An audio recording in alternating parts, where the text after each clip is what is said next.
I hadn't even stepped off the plane and my money was already gone. I'm telling this from a rented room in Chiang Mai, a far cry from the dream I flew across the world chasing. My name's Mark. I'm 51. I used to pour drinks for a living back in Colorado. These days I sit with too much time and just enough regret. And it all started with an email. Not from her, from the airline. A cancellation notice for the return ticket I never booked. Her name was on the booking. Mine wasn't. I felt my chest tighten as I stared at the screen. I reread it 3 times, convinced it was a mistake. But deep down I knew something was off. She'd told me she'd be at Suvarnabhumi Airport in a white dress. Said she'd be standing right near the arrival gate, smoothing the fabric with nervous hands, checking her phone every couple of minutes. I saw it so clearly in my head, like a scene from a movie. That fantasy had kept me going through every shift, every hour saved, every call we shared. But when I stepped through those sliding doors, scanning the crowd for that white dress, she wasn't there. No soft smile, no frantic texts, just me in a duffel bag. And the slow, sinking realization that my bank account had been drained halfway around the world. The worst part? I stood there for 6 hours. I answered when she finally called. I believed her. And I still got on another plane for her. If you've ever wanted something so badly that it blinded you, I get it. I've lived it. Please, before you go, hit like, drop a comment, and tell me where in the world you're watching from. And if you're one of the people who keep coming back to hear these stories, super thank you, truly. You're the reason I keep talking. Because what happened next, well, it changed me. Let me take you back to where it all started. I met Pimchinok on one of those international dating apps. You know the kind. The ones that promise you'll find real love overseas, where women still appreciate a good man. I'd been bartending in Aspen for 15 years, watching rich couples come and go, listening to their problems over expensive whiskey. My own marriage had ended badly 3 years back. No kids. Just alimony and an empty apartment that smelled like old cigarettes and regret. So when her profile popped up, this 19-year-old Thai girl with shy eyes and a smile that looked genuine, I figured, what the hell? Maybe it was time to try something different. "Hello, Curtis," she wrote first. "I like your photo. You look kind, man." Her English was broken, but sweet. Something about the way she phrased things, like she was trying so hard to connect, got to me. We started chatting every night after my shifts. While other guys my age were passed out drunk or scrolling through local girls who wouldn't give them a second look, I was staying up until 3 in the morning talking to this girl halfway around the world. "What you do today?" she'd ask. And I'd tell her about the tourists, the tips, the snow falling outside my window. She'd send me pictures of Bangkok traffic, street food vendors, the neon lights outside the bar where she worked. "I hate this job," she told me one night. "But I need money for family. My mother's sick. My father no work." The way she said it, so matter-of-fact but sad, made my chest tight. Here was this kid, barely out of her teens, supporting her whole family while guys like me sat around feeling sorry for ourselves. "I wish I know work bar," she continued. "Men there only want one thing. I want fine, good man who love me for me." That's when she sent the selfie that changed everything. Not the professional shots from her profile, but a real one taken in her small room after work. Hair down, makeup mostly gone, wearing an oversized t-shirt. She looked tired but beautiful. Vulnerable. "This real me," she wrote. No fake. I stared at that photo for probably 20 minutes. When was the last time a woman had shown me her real self? When had anyone? "You're beautiful," I typed back. "Inside and out." "You think so? Most men say I too young for real love. Age is just a number. What matters is the heart." I could practically hear her smiling through the phone. "You different, Curtis. I feel safe with you." Safe. That word hit me harder than it should have. Sarah, my ex-wife, had never felt safe with me. She'd felt trapped, suffocated, desperate to get out. But here was this girl, thousands of miles away, who felt safe just talking to me. Our calls started getting longer. She'd whisper so her roommate wouldn't wake up, and I'd lower my voice too, like we were sharing secrets. "I dream about you," she told me during one late-night conversation, "about what it'd be like if you here." "What would we do?" I asked. "Everything. I show you real Thailand. We go temple, eat street food. I cook for you. We watch sunset together." Her voice got softer. "Maybe we fall in love." Maybe. As if it hadn't already happened on my end. "I wish you could come here," I said. "Really? You want meet me?" "Of course, more than anything." That's when she got quiet for a long moment. "Curtis, I tell you something, but I scared you think bad of me." "You can tell me anything, sweetheart." "My room. Landlords say I have pay next month or I have move out, but work been slow. Not many customer. I no have money." My heart sank. Not because she needed help, but because she was embarrassed to ask, "How much do you need?" No, I no want your money, just. I scared I have nowhere stay. Then maybe I no can talk you anymore." "Hey, listen to me. How much?" $300 American. "But I know. I'll send it tomorrow." "Curtis, you sure? Is a lot of money?" It was a lot of money. More than I'd spent on myself in months. But sitting there in my apartment, listening to her soft breathing on the other end of the line, I couldn't imagine letting her become homeless, not when I had the power to help. "I'm sure. You said it yourself, we're falling in love. People in love help each other." She started crying, actually crying. "Thank you," she whispered. "Thank you so much. I love you, Curtis." "I love you." The words I'd been waiting to hear for 3 years of loneliness, and they came from a teenager in Bangkok who I'd never met. But sitting there in my kitchen, watching snow fall past my window, they felt real. "I love you too, Pim Chanok." The next morning, I sent the money through Western Union, $300 that I'd been saving for new winter tires. But when she sent me a photo of herself holding the cash, smiling wider than I'd ever seen, I knew I'd made the right choice. Finally, I was needed again. Finally, someone depended on me. The 300 was just the beginning. 2 weeks later, her phone broke. "I drop at work," she explained over a fuzzy video call that kept cutting out. "Screen all crack. I no can see your face good. Can't you get it fixed?" "Too expensive. $500 for new phone. I save money you send for room, so I have place stay. But now, I no have phone talk to you." She looked genuinely distressed, holding up her cracked device to the camera. "Maybe we use computer, but computer at internet cafe. Other people watch." The thought of not being able to talk to her privately, of losing our intimate late-night calls, made my stomach drop. We'd grown so close over the past month. She'd started calling me baby and sending good morning texts every day. Sometimes she'd send voice messages while walking to work, just random thoughts about her day, and hearing her voice made everything else disappear. "I'll send you the money for a new phone." "No, Curtis, you already help so much. I feel bad." "Don't feel bad. I want to help. That's what boyfriends do." Boyfriend. I'd never actually asked if that's what I was, but she didn't correct me.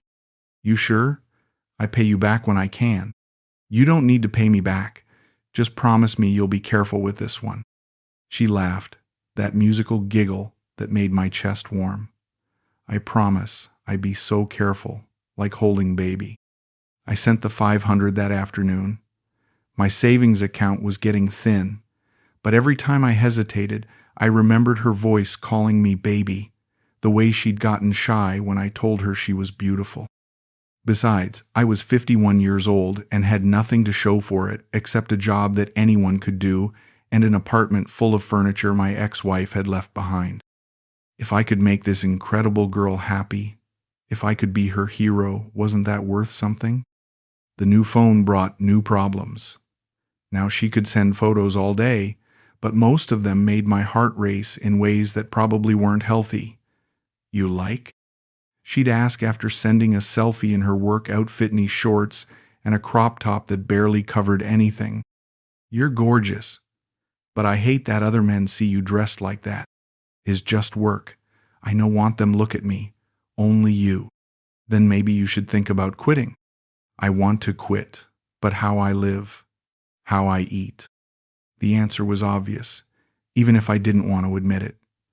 I could help, until you find something else. "You do that for me?" "Of course. How much do you make there per month?" "Maybe 600, 700 American, depend on tip. $700 a month. I made that in 2 good nights at the bar during ski season. I could send you that, then you wouldn't have to work there anymore." "Really? You want to take care of me like real girlfriend?" Real girlfriend. The words made me dizzy. Yes. If you want that. I want that so much. But I scared. Ask. I no want you think I only want money. I don't think that. I know you care about me. She sent me a video message that night. Just her sitting on her bed, hair down, looking directly into the camera. "Curtis, you make me so happy. I never have man treat me so good. In Thailand, men only think about sex. But you think about my heart. You want protect me. That why I know you different. That why I love you for real. For real." I watched that video probably 50 times, memorizing every word, every expression. No woman had ever looked at me like that, like I was her whole world. But the money kept flowing out. Her motorbike broke down. Her mother needed medicine. Her work clothes got stolen, and she needed new ones, or she'd get fired before I could help her quit. Each crisis came with photos, proof, apologies. "I hate ask you," she'd say, "but I know have nobody else. Nobody else." I was her safety net, her lifeline, her American boyfriend who loved her enough to sacrifice everything. And with each transfer, she got a little more affectionate, a little more mine. "I buy you something special with next money," she promised after I sent her 8th payment in 6 weeks. "Beautiful gold bracelet from Bangkok market. When you come visit, I give to you. Something remember me by." Visit. We'd started talking about it more seriously. "When can you come Thailand?" she asked during one of our nightly calls. "I don't know. Soon, I hope. I need to save up for the plane ticket." "How much cost?" "About 1,200 round trip." "So expensive. But I want see you so bad.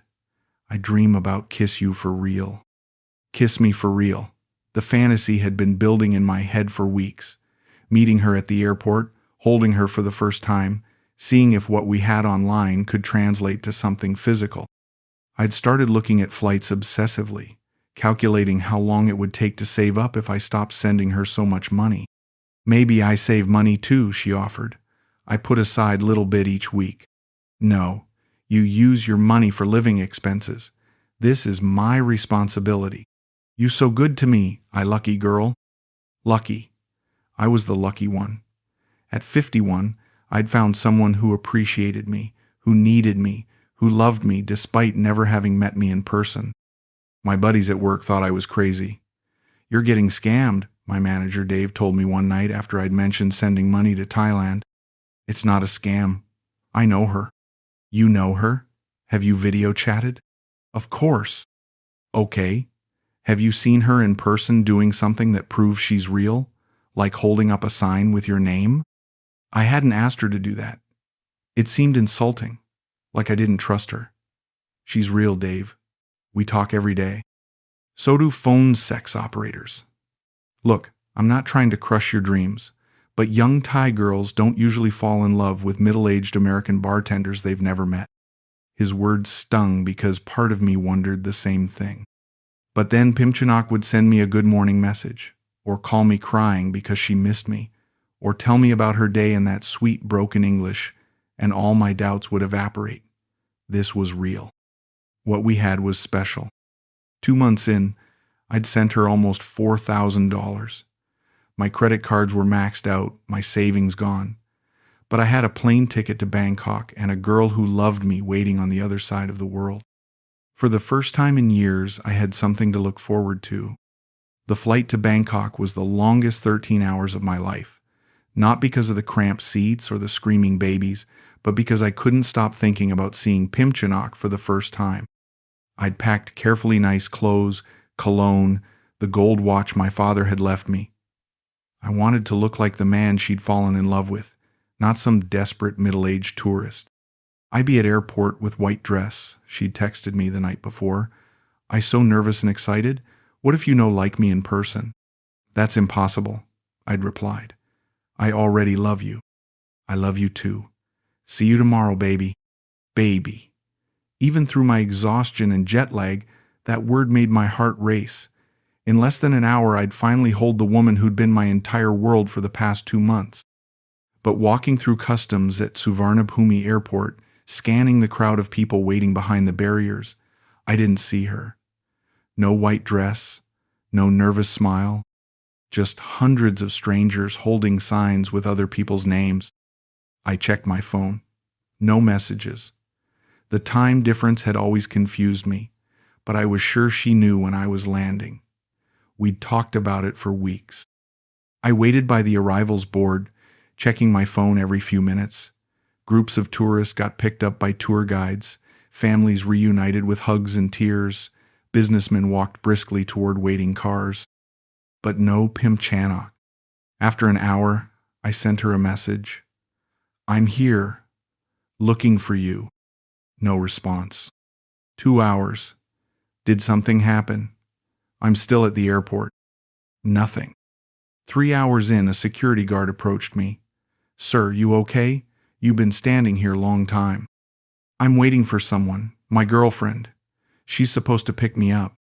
He looked at me with what might have been pity. "Maybe call her?" I tried calling. Straight to voicemail. In Thai. 4 hours after landing, sitting on a plastic chair near the currency exchange, I started to panic. What if something had happened to her? What if she'd been in an accident? What if her family had found out about us and forbidden her to come? Or what if Dave had been right all along? No, I couldn't think like that. There had to be an explanation. 5 hours. "Pimchonok, I'm really worried. Please call me." 6 hours. "I'm going to take a taxi to my hotel. Message me when you get this." The taxi driver spoke broken English. "First time Bangkok?" "Yes." "You meet Thai girl?" I nodded, too exhausted to explain. He chuckled. "Thai girl, always late, never worry. Always late." Maybe that was it. Cultural differences, different concept of time. I was probably overreacting. At the hotel, I checked in and immediately connected to the Wi-Fi. Still no messages from her. I tried calling again. This time it rang once before going to voicemail. That was something, at least. Her phone was working. I sent one more message. "I'm at the hotel, room 412. I love you." Then I collapsed on the bed and tried not to think about the alternative explanations that were creeping into my head, the ones I'd been pushing away for 2 months. Around midnight Bangkok time, my phone finally buzzed. A message from her. "Sorry, baby. Big problem today. Police come my work. Take everyone. I run away but lose my motorbike. I try call you but phone broken." Relief flooded through me. Police raid. That explained everything. Thai bars probably got raided all the time. "Are you okay? Are you safe?" Okay now, but scared. I hiding at friend house. No can see you tonight." "When can I see you?" "Tomorrow, maybe. I need fix phone and find new place stay. Police looking for girls from bar." The story was getting more complicated, but it made sense. Sort of. "Do you need money? For a place to stay?" "I no want ask. You already do so much." "It's okay. I want to help." "How much?" "Maybe 200 for room tonight and 100 for fix phone?" I sent the money immediately through the app on my phone. $300 to help the woman I loved get through a crisis. It seemed like the least I could do. "Thank you, baby. You saved my life. I love you so much." "I love you too. Just stay safe." But lying there in that hotel room, staring at the ceiling fan spinning lazily overhead, Something felt wrong. Not the story itself that could all be true, but something in the way she'd messaged me. More distant than usual. Less personal. I tried to push the thoughts away. She'd been through a traumatic experience. Of course she seemed different. Tomorrow we'd see each other, and everything would make sense. I woke up to another message. Hi baby. Phone working now. I find safe place. Can see you today, but later, okay? I need sort some things first. Of course. What time? Maybe evening? I come your hotel. I can't wait to see you. Me too. But I look bad. Very tired. You still want see me? You could never look bad to me. But evening came and went. Then another message. Sorry, baby. Friend have problem. I need help her. Tomorrow for sure. Tomorrow became the day after. The day after became a week. Each day brought a new excuse, a new crisis, a new request for money to solve whatever problem was keeping us apart. Her cousin was in the hospital. Her landlord was demanding extra rent. Her motorbike had been impounded and she needed to pay a fine to get it back. And like an idiot, I kept sending money. Because what else was I supposed to do? Abandon the woman I loved when she needed me most? But sitting alone in that hotel room, watching Thai families walk past my window, happy and together, I started to realize that maybe I wasn't the hero in this story.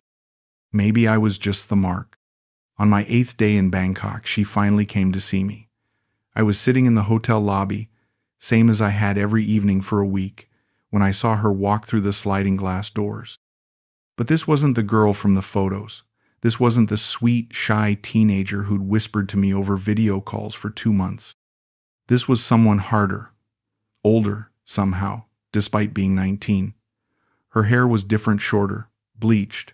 Her makeup was heavy, club-ready. And when she saw me sitting there, recognition flickered across her face like she was trying to remember who I was. Curtis? She said, walking over slowly. Her voice was different too. The sweet, uncertain tone was gone, replaced by something more businesslike. I stood up, my heart hammering. Pim Chanok. God, you're here. You're really here. I moved to hug her, but she gave me one of those awkward side hugs, the kind you give acquaintances at parties. She smelled like cigarettes and cheap perfume, nothing like I'd imagined. Sorry I late, she said, looking around the lobby like she was checking for exits. Very busy week. Busy week. I'd been sending her money every day for a week, money for food and shelter and phone repairs, and she'd been too busy to see me. Are you okay? You look. I tried to find a diplomatic way to say she looked like she'd been partying hard. You look tired. Yeah, okay, just work a lot. She sat down in the lobby chair across from me instead of next to me on the couch. Physical distance that felt deliberate. How you like Bangkok? How did I like Bangkok? I'd barely seen Bangkok. I'd spent the entire week in this hotel or walking around the immediate neighborhood, waiting for her to contact me. It's fine, but I came here to see you, not to sightsee. She nodded absently, checking her phone. Already. We'd been talking for 30 seconds and she was checking her phone. Pim Chanok? What's going on? You seem different. Different how? I don't know. Distant. Like you don't want to be here. She finally looked at me directly. I want be here. Just different when someone real. You know? When not just phone. Real. Yeah, this was real all right. Real disappointing. I understand. It's weird for me too. But good weird. I've been dreaming about this moment for months. She smiled then, but it didn't reach her eyes. You sweet Curtis. You very good man. Good man. She was talking to me like I was her uncle. Do you want to go somewhere? Get dinner? Talk? She checked her phone again. I know can stay long. Have work tonight. Work? I thought you quit the bar. With the money I've been sending. Oh, yes, I quit that bar. But I find new job. Different place. Different place that also required tiny shorts and crop tops, judging by her outfit. What kind of job? Just service job for tourists. Service job for tourists. Right. We sat there in silence for a moment. This wasn't how I'd imagined our first meeting. Not even close. In my fantasies, she would have run into my arms. We would have talked for hours, making up for all the time we'd lost. Maybe we would have gone back to my room, finally been together the way we'd talked about so many times. Instead, she was treating me like a client. "Curtis," she said, her voice softer now, "I need to ask you something. Here it comes." "What is it?" "My phone broken again. Screen crack yesterday. I need new one for work." I stared at her. "I just sent you money to fix your phone 4 days ago." "That different phone. This my work phone. Very important I have good phone for work." "Work phone. For her service job. For tourists." "How much?" "Not expensive. Just 200 American. 200 American. Just like it was nothing. Like I was a walking ATM. I pulled out my phone and opened the money transfer app. She watched me do it with the first genuine interest she'd shown all evening. "You best man," she said, leaning over to kiss my cheek as I hit send. It was quick, perfunctory, like a reward for a trained dog. "Can I see you tomorrow?" I asked. "Maybe. I check my schedule and tell you." She stood up to leave, and I realized this was it. This was our reunion. 15 minutes in a hotel lobby, a request for money, and a kiss on the cheek. "Pimchunok, wait." She turned back, already halfway to the door. Do you still love me?" The question hung in the air between us. Other hotel guests walked past, heading to dinner or out for the evening, living their normal lives while mine fell apart in a beige lobby. "Of course I love you," she said automatically. "You very special to me." Special. The way a regular customer is special to a waitress. After she left, I sat there for another hour, watching people come and go. Couples holding hands, families with excited children, solo travelers with guidebooks and purpose. And me, a 51-year-old bartender who'd flown halfway around the world to sit alone in a hotel lobby and transfer money to a stranger. The hotel staff were starting to look at me with pity. The same look the security guard at the airport had given me. The look people give to men like me who think they can buy love from girls like her. That night, I couldn't sleep. I kept replaying the meeting over and over, looking for signs I'd missed. Had she seemed genuinely happy to see me? Was she just nervous? Was this normal for someone her age, someone from a different culture? Or was Dave right? Had I spent $4,000 and flown to Thailand to meet a complete stranger who saw me as nothing more than a convenient source of income? My phone buzzed. A message from her. "Thank you for phone money. You very kind man. Good night." Kind man. Not baby. Not love. Just kind man. I typed back, "Good night. I love you." No response. I stared at that message for a long time, waiting for her to say it back. But the conversation stayed at delivered unread. She'd already moved on to whatever came next in her evening. And I was alone again, same as I'd been for 8 days in Bangkok, same as I'd been for 3 years in Colorado. The only difference was, now I knew what I was paying for. 3 days passed before she contacted me again. 3 days of me walking around Bangkok like a ghost, eating alone at street stalls, taking pictures of temples I didn't care about, wondering if I should just go home. "Hi, baby," the message finally came. "You want come see me at work tonight? I tell boss about you. He say okay for you. Visit." Baby. She was calling me baby again. Maybe the distance had been nerves after all. Maybe seeing me at her workplace would be different, more intimate. "I'd love to. Where do you work?" She sent me an address in a part of Bangkok I hadn't been to yet. "Come around 10 p.m. Ask for Pim.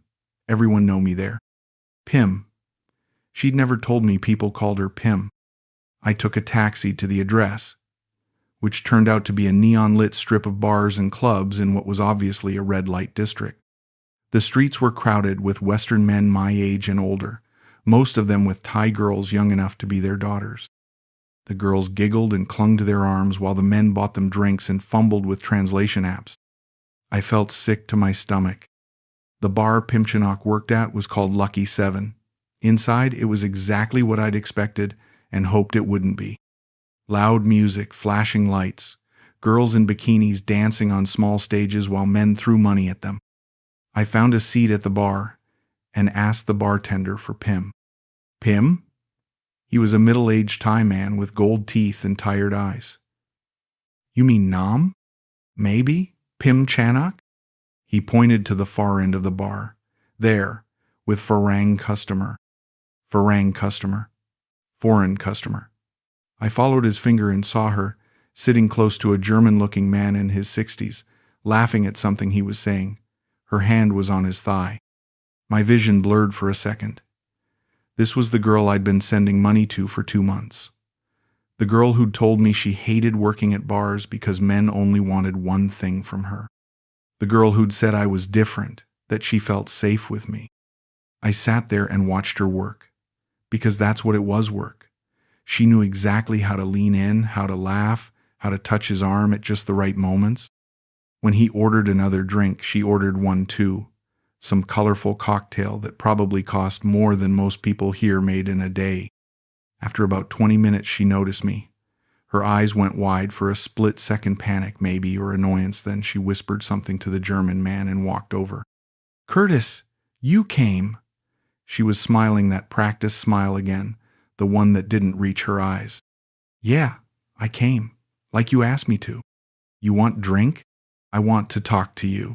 She glanced back at her customer, who was watching us with the territorial look of a dog guarding a bone. I working now, maybe later? You're working. Right. With that man. He just customer. Buy me drink, we talk. Is normal. Normal. Right. Can you take a break? For 5 minutes? She sighed like I was being unreasonable. Okay, 5 minutes. We walked to a quieter corner of the bar, though quiet was relative with the music pounding from every direction. This is what you do? I asked. This is your job? I tell you, service job for tourist. You told me you quit working at bars. I quit old bar, this new bar. And what exactly do you do here, Pimchinok? Or should I call you Nam? Her face hardened. You jealous? Jealous. Like I was some possessive boyfriend instead of a man who'd spent his life savings on a girl who was currently working another customer. I'm confused. For 2 months, you told me you hated this kind of work. You told me you wanted to quit, that you were looking for something else. I sent you money so you could quit. I need job. Bangkok expensive. I've been sending you $700 a month. That's more than you said you made here. She looked uncomfortable now, like she hadn't expected me to do the math. Money you send for family, for emergency, this job money for me. Family. Emergency. A different excuse than she'd given me before, but delivered with the same practiced certainty. What family emergency costs $700 a month for 2 months, Pimchanak? Why you ask so many questions? I think you trust me. Trust. That was the word she always used when she wanted to shut down my doubts. You trust me, right, Curtis? If you love me, you trust me. I do trust you. That's why I'm here. That's why I've been sending you money. But I don't understand why you need to work here if, you know, understand Thailand is different here. Very hard for a girl like me. The German man was getting impatient, looking over at us with increasing frequency. Soon he'd either leave or find another girl to buy drinks for. I have to go back, she said. Customer waiting. When can I see you? Really see you, not here. Tomorrow maybe. I call you. Tomorrow maybe? The same thing she'd been saying for a week. I watched her walk back to the German man, watched her slide seamlessly back into her role, smiling, laughing, touching his arm. Everything she'd done with me over video calls, all the intimacy I'd thought was special, was just part of her routine. The bartender with the gold teeth leaned over while I was nursing my beer. First time Thailand? he asked in English. Yeah. You her boyfriend? I didn't know how to answer that. Something like that. He laughed, not unkindly. Advice, friend. Thai bar girl have many boyfriend. Farang send money, think he special, but he just ATM. ATM. Automated teller machine. That's what I was. How many boyfriends does she have? He shrugged. Maybe 5, 6. Different country. All send money, all think they boyfriend. 5 or 6.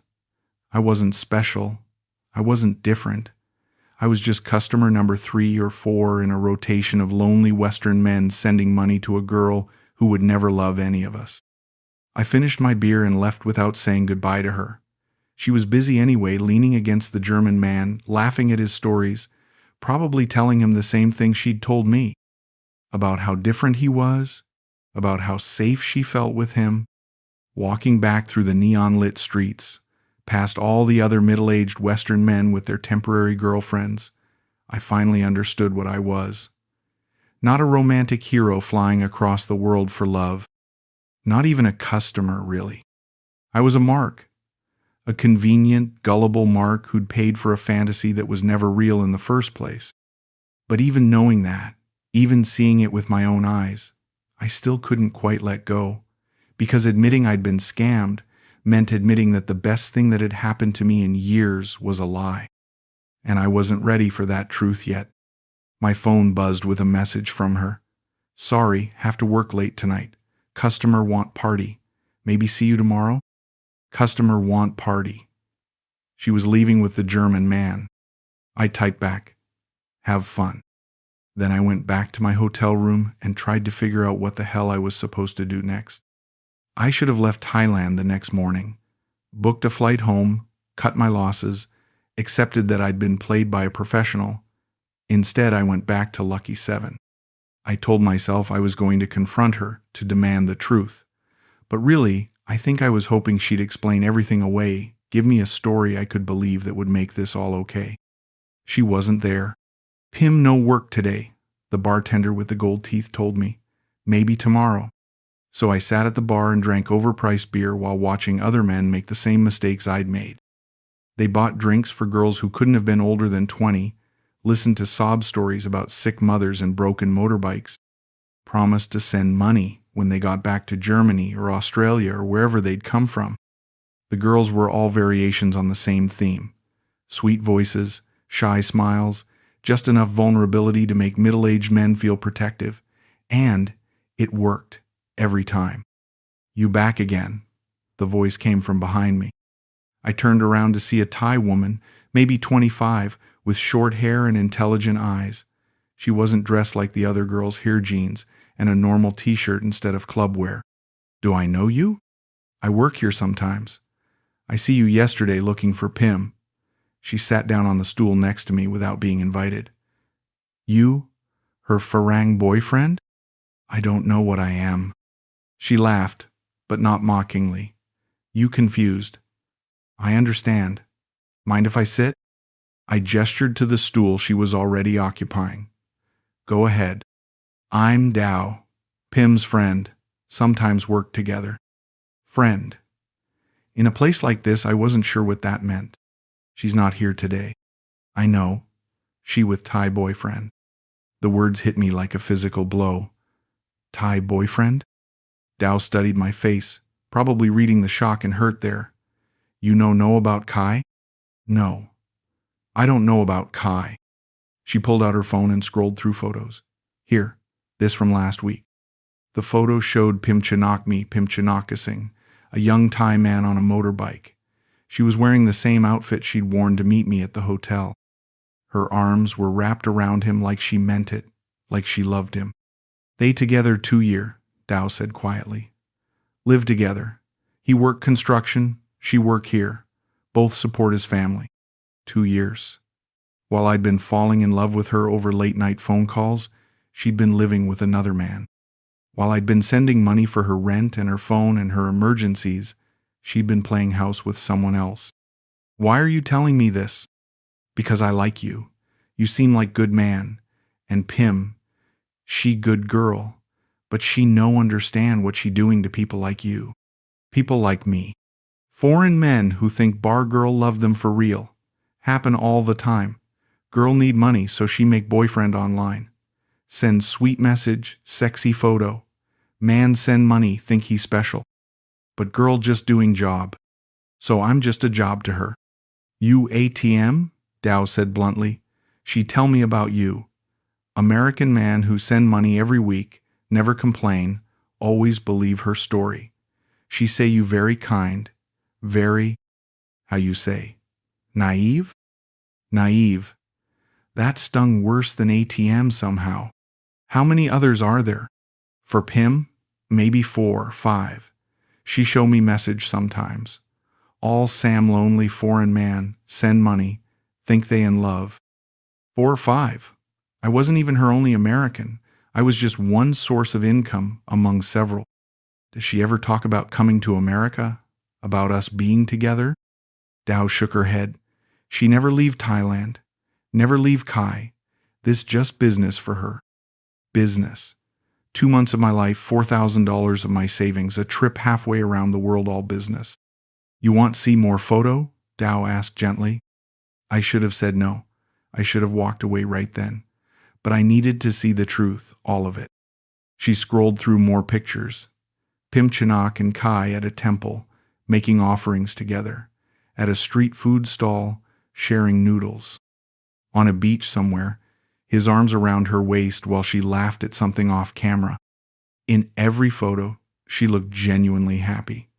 Not the practiced happiness she showed her customers, but real joy. The kind of expression I'd never seen from her in person, not even in our video calls. This real Pim, Dow said. With Kai, she different person. More, how you say, herself. Herself. The person she really was when she wasn't performing for foreign men with money. Why doesn't she just tell me the truth? Why keep lying? Because foreign men no want truth. They want fantasy. They want believe young Thai girl love them, need them. Truth no make money. But I would have understood. If she'd been honest from the beginning, you would send money to girl who tell you she live with Thai boyfriend, who tell you she never love you, just need your money. I thought about it honestly. Would I have sent thousands of dollars to help a stranger I wasn't sleeping with? Would I have flown to Thailand for someone who told me up front that I was just a customer? No, I admitted. So she give you fantasy. You give her money. Everyone get what they want. Everyone except the part of me that had believed in something real for the first time in years. What should I do? Dow shrugged. Go home. Find real girlfriend in America. Forget about Pim. What if I can't forget? She looked at me with something that might have been pity. Then you come back next year, send more money, get more hurt. Up to you. That night I couldn't sleep. I kept looking at the photos Dow had shown me, trying to reconcile them with the girl who'd whispered sweet words to me over video calls. Were any of those moments real? Had she ever felt anything genuine for me? Or was it all just performance? Around 3 a.m., my phone buzzed with a message from her. Hi baby, miss you today. Customer keep me busy at different bar. Want see you tomorrow? Baby, miss you. The same words she'd been using for months and now they felt like poison. I typed back, I met your friend Dow today. The response took a long time to come. What'd she say? She told me about Kai. An even longer pause. Kai, just friend. She showed me pictures. Picture can lie. You trust me or trust stranger. Even caught red-handed, she was still trying to manipulate me. Still asking me to choose between the evidence and her word, betting that I was too invested in the fantasy to accept reality. I saw you kissing him. Was old picture. From before I meet you. It was taken last week. You were wearing the same clothes you wore to see me. No response for 10 minutes. Then, Curtis is complicated. I explain when I see you. Explain now. Cannot text. Too much explain. You come see me tomorrow. I tell you everything. Everything. The same promise she'd been making for weeks. Tomorrow I'll explain. Tomorrow we'll talk. Tomorrow everything will make sense. But I was done with tomorrow. I was done with explanations that were just more lies wrapped in prettier packaging. No, I typed back. I'm done. Please, baby. Understand. Thai culture very different. I love you, but I turned off my phone before she could finish. For the first time since I'd arrived in Bangkok, I didn't want to hear what she had to say. Because Dao was right. I'd never wanted the truth. I'd wanted the fantasy. The story of a sweet young girl who needed rescuing by a good-hearted American man. And I'd paid $4,000 for a fairy tale that was never real. I should have stuck to my guns, should have kept my phone off, booked a flight home, and started the long process of rebuilding my life and my bank account. But at 6 a.m., my resolve cracked. I turned on my phone. 12 messages were waiting for me. The first few were her usual manipulation tactics. Please, baby, understand. I explain everything. Just give me chance. Why you believe stranger instead of girl who love you? But the later messages were different. Desperate. Curtis, please answer. In trouble. Something bad happened with Kai. I know, have nowhere go. Sorry I lie, but I need you now. Please help me. And then, at 4 a.m., he hit me. I leaving him. You right about everything. I should have tell truth. He hit me. The 4 words that broke through every wall I'd built up over the past 24 hours. I called her immediately. She answered on the first ring, and she was crying. Real crying, not the practiced tears I'd heard before. Curtis? You there? I'm here. What happened? Kai find out about you. About money. He's so angry. He say I whore. I shame him. Then he hit me. Her voice broke on the last words. Are you okay? Are you safe? I no. I run away, but I no have place go. All money I save he take. Say is his money because I earn it like whore. The old Curtis, the one who'd fallen for every sob story and emergency, would have been grabbing his wallet already. But the new Curtis, the one who'd seen the photos of her and Kai looking happy together, hesitated. Where are you now? Internet cafe near Khao San Road? I no have money for room. I no have nothing. Khao San Road. I knew where that was.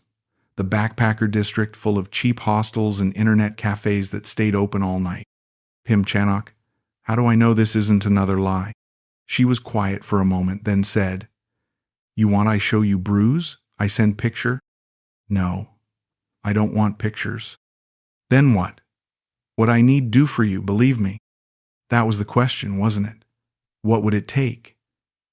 After everything I'd learned, after all the lies and manipulation, what could she possibly do to prove this wasn't just another scam? I don't know, I said honestly. Please, Curtis, I know I lied before. I know I hurt you. But this different, this real. I have nobody else. Nobody else. The same words she'd used months ago when I'd first started sending money. But something in her voice was different this time. Raw. Scared. What about your other customers? Your other boyfriends? They far away. Other country. Only you here in Bangkok. Only me. In her moment of crisis, I was the only one close enough to help, not because I was special, but because I was convenient. I can send you money for a hotel room, I said finally, just for tonight, until you figure out what to do next. Thank you, she whispered. How much you can send? How much? Even in crisis, she was calculating. 100 for a room. Can you make it 200? I need eat something and taxi and maybe buy new clothes. These clothes smell like him. 200. The number kept going up, same as always. Fine, 200. But after I sent the money, after she texted me the address of some budget hotel near the river, I couldn't stop thinking about those photos. Pim Chanok and Kai looking so happy together, so genuine. Was it possible to fake that kind of intimacy, that natural chemistry, or was I being played again? The next morning she called me. "Curtis, I so sorry about yesterday, about everything. You right to be angry. Are you okay?" "Physically, yes, but emotionally." She sighed. "I feel so stupid. You try warn me about Kai, but I no listen." I'd never warned her about Kai. I'd never even known he existed until yesterday. "What do you mean I warned you? You always say I deserve better. Say I too good for man who no treat me right. Now I understand what you mean." She was rewriting history, creating a narrative where I'd been the wise one trying to save her from an abusive relationship. It was smooth. I had to give her that. "So what happens now? I know can go back to Lucky 7. Kai know where I work. Maybe I find new job, new place live." "What kind of job?" "I no. Maybe office job. Something normal, like you always say I should do." "Office job, right? Like any office would hire a 19-year-old bar girl with no education or experience." "That sounds good," I said anyway. "But I need help. Just little bit until I find job. Maybe you can. Maybe you help me one more time?" One more time. The phrase every gambler knows, every addict recognizes. One more bet, one more drink, one more chance. How much? Not much. Maybe 300, 400 American? For deposit on new room, for clothes for job interview, for food until I find work. $400. My last $400, the money I'd saved for emergencies back home. "I'll send you 300, I said. "That's all I have left." "Thank you, baby. You saved my life again. I love you so much. I love you so much." After everything, she was still using those words like they meant something. I sent the money from my hotel room that afternoon. All of it. Every last dollar in my savings account, my checking account, even the emergency cash I'd hidden in my luggage. And then I did something I should have done weeks ago. I bought a plane ticket home. That night I texted her, "I'm flying back to Colorado tomorrow morning." "What? Why?" "Because I'm out of money. Because I need to go home." "But what about us? What about when I find job?" Us. As if there had ever been an us. "Maybe when things are more stable for you, we can talk. I come see you before flight. Say goodbye properly." "Okay. I'd like that." I waited in the hotel lobby the next morning for 2 hours before my taxi was due. She never showed up. She never even sent a message explaining why. I flew home with nothing. No money, no girlfriend, no illusions left. Just debt and the slow, burning realization that I'd spent 3 months of my life and my entire savings account on a woman who couldn't even be bothered to say goodbye. But even then, even as I sat in that airplane seat watching Bangkok disappear below me, part of me was still making excuses for her. Maybe Kai had come back. Maybe she was in trouble. Maybe she'd tried to come but couldn't get away. Maybe. The story of my entire relationship with Pimchanok could be written in maybes. Maybe she really loved me. Maybe she was just scared. Maybe if I'd been more understanding, more patient, more generous, things would have worked out differently. Maybe I was the biggest fool who'd ever lived. The flight back to Denver felt like the longest journey of my life. Not because of the distance. I'd made the same trip in reverse just 2 weeks earlier, but because I was a completely different person now. The man who'd flown to Bangkok had been hopeful, nervous, excited about meeting the love of his life.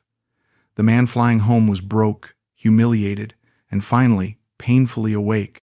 I spent the layover in Tokyo staring at families reuniting, couples holding hands, business people who looked like they knew where they were going and why.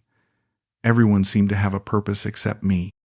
My phone had died somewhere over the Pacific, and I didn't have a charger that worked with the airplane's outlets. Part of me was relieved. No more waiting for messages from Pimchanok. No more checking to see if she'd explained why she'd disappeared. The silence was almost peaceful, after months of being on call for her every crisis. But mostly, the dead phone just made me feel more alone. Landing in Denver, everything looked exactly the same as when I'd left. Same gray carpet, same overpriced coffee shops, Same advertisements for ski resorts and local businesses. Like the world had just paused while I went halfway around the globe to learn the most expensive lesson of my life. Dave picked me up at the airport. I'd texted him before my phone died, asking for a ride, not mentioning why I was coming back early. "How was Thailand?" he asked, as we loaded my duffel bag into his truck. "Educational." He looked at me in the rearview mirror as we pulled out of the parking garage. "That good or that bad?" "That bad." "Want to talk about it?" "Not really." We drove in silence for a while, through the familiar landscape of strip malls and chain restaurants that I'd been dreaming of escaping just 2 weeks ago. Now it all looked like home in a way it never had before. "She played you, didn't she?" Dave said finally. I nodded, not trusting my voice. "How bad?" "Everything. My savings, my credit cards, everything." "Jesus, Curtis, I'm sorry. You warned me. I didn't want to be right." That was Dave. Never said I told you so, even when he had every right to. Back at my apartment, everything was exactly as I'd left it. The unmade bed, the dishes in the sink, the photo of my ex-wife that I still hadn't taken down after 3 years. But it all felt different now, like I was seeing it through new eyes. Or maybe I was just seeing it through realistic eyes for the first time. I plugged in my phone and waited for it to charge. Part of me hoped there would be messages from Pimchanack, some explanation for why she'd vanished before my flight. An apology, maybe. Or another sob story about a new crisis. But when the phone finally turned on, there was nothing. No messages, no missed calls, no sign that she'd even noticed I was gone. I scrolled back through our old conversations, months of sweet messages and declarations of love. Reading them now was like looking at someone else's life. Had I really believed all this? Had I really thought a 19-year-old girl in Thailand was desperately in love with a 51-year-old bartender from Colorado? "I dream about you every night," one message read. "You so different from other men," said another. "I love you more than anything," proclaimed a third. Copy and paste. That's all it had been.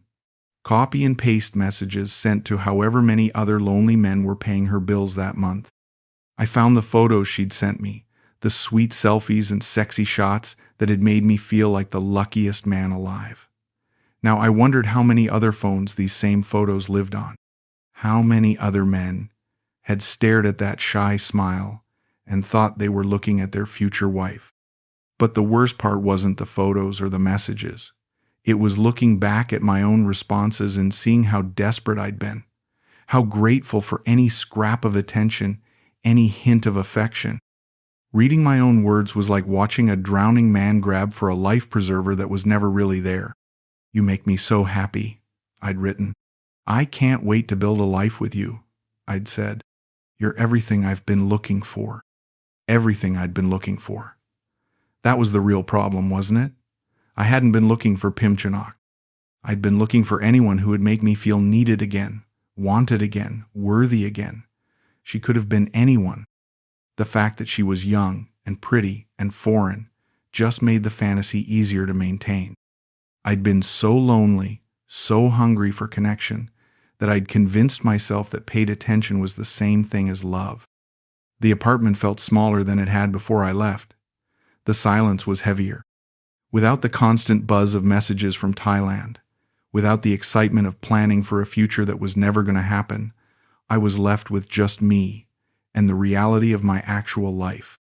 51 years old, divorced, no kids, a job that barely paid the bills and now credit card debt that would take years to pay off. Living in a one-bedroom apartment full of furniture my ex-wife had left behind because it wasn't worth taking. This was what I'd been running from when I'd started messaging girls online. This emptiness, this sense that my best years were behind me, and I had nothing to show for them except regrets and might-have-beens. Pimchanack hadn't created this loneliness. She'd just found a way to profit from it. I called in sick to work for a week. I couldn't face Dave's pitying looks or the inevitable questions from the other bartenders. Instead, I sat in my apartment and tried to figure out how to rebuild a life that had never been that great to begin with. The credit card bills started arriving. $4,000 in cash advances and international transfer fees. My rent was due in 2 weeks, and I had maybe $300 in checking to cover it. I'd have to ask Dave for extra shifts, maybe pick up a second job, start over financially at an age when most people were thinking about retirement. But sitting there in my empty apartment, surrounded by the wreckage of my bad decisions, I realized something that surprised me. I wasn't angry at Pimchanack. I was angry at myself. She'd done exactly what she'd always done. She'd played a role, told a story, taken money from men who were willing to pay for the illusion of being loved. It was a business transaction, and I'd been too desperate and deluded to see it. The person I was angry at was the man who'd been so starved for affection that he'd fallen in love with a stranger. The man who'd convinced himself that someone half his age on the other side of the world was his soulmate. The man who'd ignored every red flag because he needed the fantasy more than he needed the truth. That man was me, and he was the only one responsible for the mess I was in. My phone buzzed. For just a second, my heart jumped, thinking it might be her, but it was just a spam call. I stared at that phone for a long time, thinking about all the hours I'd spent staring at it over the past 3 months. Waiting for her messages, crafting the perfect responses, analyzing every word she sent for hidden meaning. What if I'd spent that time on something real instead? What if I'd joined a hiking group, taken a cooking class, tried online dating with women in my own time zone who might actually meet me for coffee? What if I'd worked on becoming the kind of person someone could actually love instead of paying someone to pretend? It was too late for what ifs. But maybe it wasn't too late to start over. I deleted her number from my phone. Then I deleted our conversation history, all those months of fake intimacy and purchased affection. And then I did something I should have done 3 years ago. I took down the picture of my ex-wife. It was time to stop living in the past. Stop waiting for someone to rescue me from my loneliness. Stop believing that love was something you could buy if you just found the right seller. It was time to grow up. Winter in Colorado hit early that year, and I was grateful for it. The busy ski season meant more tourists, more tips, and a chance to start digging out of the financial hole I'd created. I picked up every extra shift Dave would give me, worked doubles on weekends, and slowly started paying down the credit cards that had funded my Thai adventure. But the hardest part wasn't the money. It was facing myself in the mirror every morning, remembering what I'd done, what I'd believed, what I'd become. The other bartenders knew something had happened. You don't disappear to Thailand for 2 weeks and come back broke and miserable without people noticing, but Dave must have told them not to ask. They just welcomed me back, gave me the busy sections, and pretended not to notice when I'd zone out in the middle of making drinks, lost in thoughts I couldn't share with anyone. "You okay, Curtis?" Sarah, the youngest bartender, asked me one particularly busy Friday night. "You seem, I don't know, different." Different. That was one word for it. "Just tired," I said, though we both knew it was more than that. The truth was, I felt like I was living someone else's life, going through the motions of my old routine but feeling completely disconnected from it. I'd pour drinks and make small talk with customers, but part of me was still processing what had happened, still trying to understand how I'd become the kind of person who could be so easily manipulated. 3 months after coming back from Bangkok, I got a message from an unknown number. "Hi, Curtis. This Nam. You remember me? From Lucky 7 Bar?" My hands actually shook as I read it. Nam. That's what the bartender had called Pimchanack. "I remember," I typed back. "I get new phone. Old phone broken. I want tell you I so sorry about everything. About Lai. About Kai.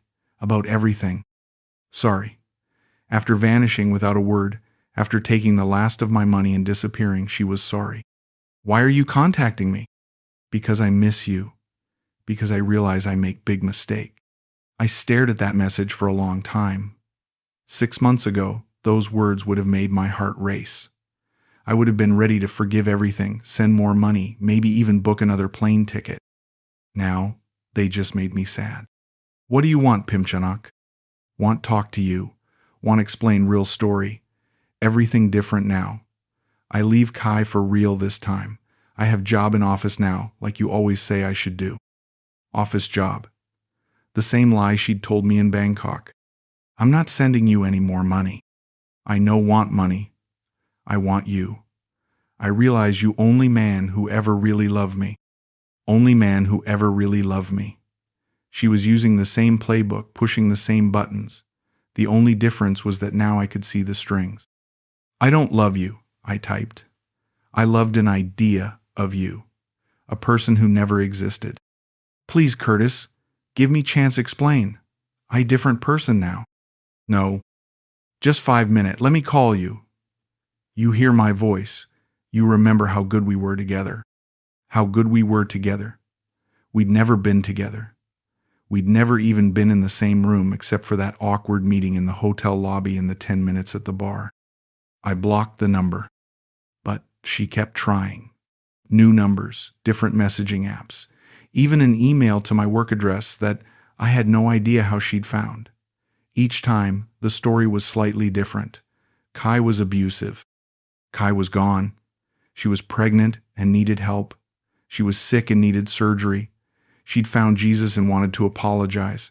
She missed me and realized what real love was. I blocked them all. The thing about hitting bottom is that it gives you clarity. When you've lost everything because of your own bad decisions, when you've been forced to confront the parts of yourself you'd rather ignore, you either learn from it or you repeat it. I chose to learn. I started going to a therapist, a middle-aged woman named Dr. Martinez, who specialized in what she delicately called relationship issues. It took me 3 sessions to work up the courage to tell her the whole story. You're not the first person to get caught up in an online romance scam, she said when I finished, and you won't be the last. I know that, but I should have been smarter. Should have been. Could have been. Those are dangerous words, Curtis. They keep you stuck in the past instead of helping you move forward. So how do I move forward? By understanding what you were really looking for. And it wasn't a 19-year-old girl in Thailand. She was right, of course. What I'd been looking for was purpose, validation, the feeling that someone needed me, the feeling that I mattered to someone, anyone. The loneliness you were feeling, Dr. Martinez said, that's not something another person can fix. That's something you have to address within yourself. Within yourself.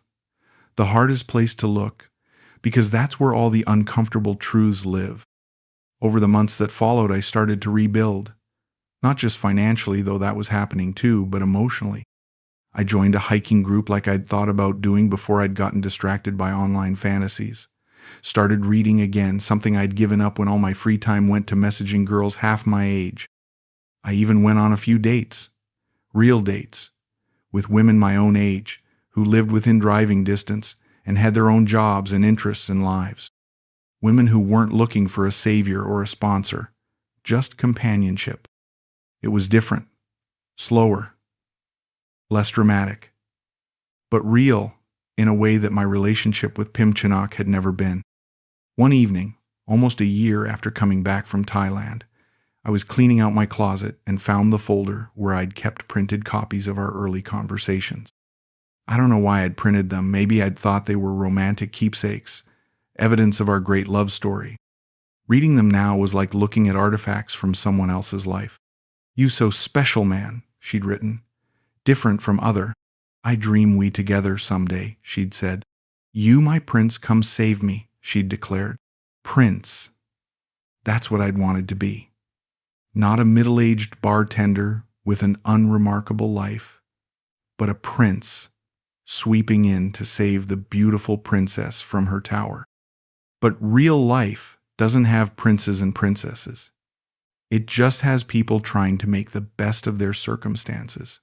Sometimes honestly, and sometimes not. I threw the folder away without reading the rest. That night I got a text from another unknown number. Curtis, this Pim, again. Please talk to me. I have important news. I looked at the message for a moment, then deleted it without responding. Then I changed my phone number for the 3rd time that year. Some lessons are expensive. Mine cost me $4,000 in 3 months of my life. But sitting in my apartment that night, finally free from the fantasy that had consumed me for so long, I realized it might have been worth it. Because for the first time in years, I knew who I was. Not who I wanted to be, not who I thought someone else wanted me to be, but who I actually was. A 51-year-old bartender from Colorado who'd made a spectacular mistake and learned from it. Someone who'd been so lonely he'd paid a stranger to pretend to love him, and who'd found the strength to walk away when the pretending became too expensive to maintain. Someone who was finally ready to stop looking for someone to save and start working on saving himself. The snow was falling outside my window, same as it did every winter. But this year, I wasn't dreaming of tropical beaches and exotic women who needed rescuing. This year, I was dreaming of spring.